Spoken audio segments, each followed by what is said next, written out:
Number 9, Scarborough State Beach. It isn't the best break in Rhode Island, as the wave never really breaks. It takes a while, and you have to be aware of some rocks. It's better for beginners as it doesn't take a swell that much. Number 8, Dunes Park Beach.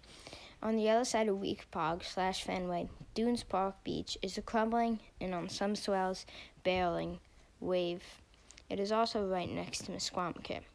It is another beach break like Misquamicut, but the jetty can stop and block a lot of wind. This makes it a little better than other places when there's a lot of wind. It's also a lot less crowded spot as it's not that good.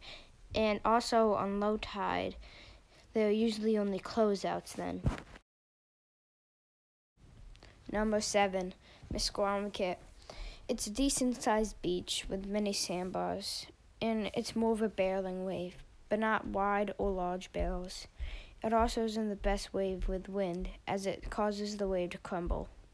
It is a beach break, and during low tide, it can be very shallow. And it has a pretty strong current, but nothing to be intimidated by. The best season is from September to December. The waves can be big, but not too big, and it's a faster wave, so it's better for intermediate skill level. Number 6, Weekapaug/Fenway. It's a little more of a populated wave with a lesson for beginners happening every now and then. It has multiple breaks, but when large, it is the best out past the jetty. It can be good for all skill levels, as the wave can get large, but on smaller swells, an easier wave to surf and catch. What I think is it's much better for beginners, but for more advanced people during bigger swells, I think it's more of a longboarding wave because the wave breaks kind of faster. It's not much of a perfect line, and you would need a little more speed to maneuver around it. Narragansett. Narragansett is a great break for beginner to advanced levels. Good for learning on smaller swells. The beach is more crowded in the summer. It's best in September through March, and personally, I think it's one of the best places to begin when surfing in Rhode Island. Deep Hole. Deep Hole is a great break, very long wave, one of the longest in Rhode Island. The only problem are the rocky seabed. Paddling out is a bit of an issue with shoulder burn. I think it's the second best break in Matunic. The best season, in my opinion, are around September through December.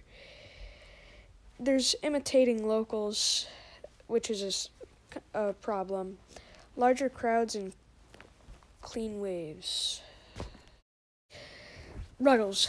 Ruggles is a surf spot in Newport, Rhode Island. It's one of the heaviest and biggest spots in all of Rhode Island. It has some problems are the exhausting shoulder burn, the locals, and the rocky seabed. The best seasons are September through December. Point Judith. Point Judith is good for advanced level surfing. The break is a little more on the local side. The water is clean. The waves are also very clean. Some hazards are the rocky seabed. The crowds can be large with bigger swells. It's probably one of the best surf breaks in Rhode Island. Honorable mention, Black Rock Point. Black Rock Point is a spot that can be 20 feet and then the next day 2 feet. Black Rock Point is in southwestern Block Island. It's great on big swells, and it can get over 15 feet. Number 1, Trestles.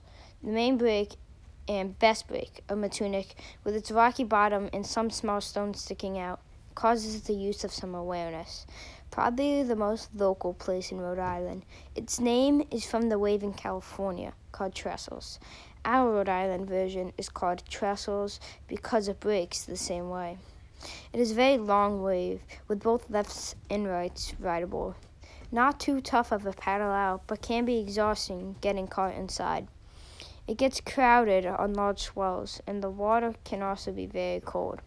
It is more of an advanced to intermediate surf spot, and almost all boards can work. It's more of a longboarder's domain, though. The image does not seem that big, but on other days it can get bigger.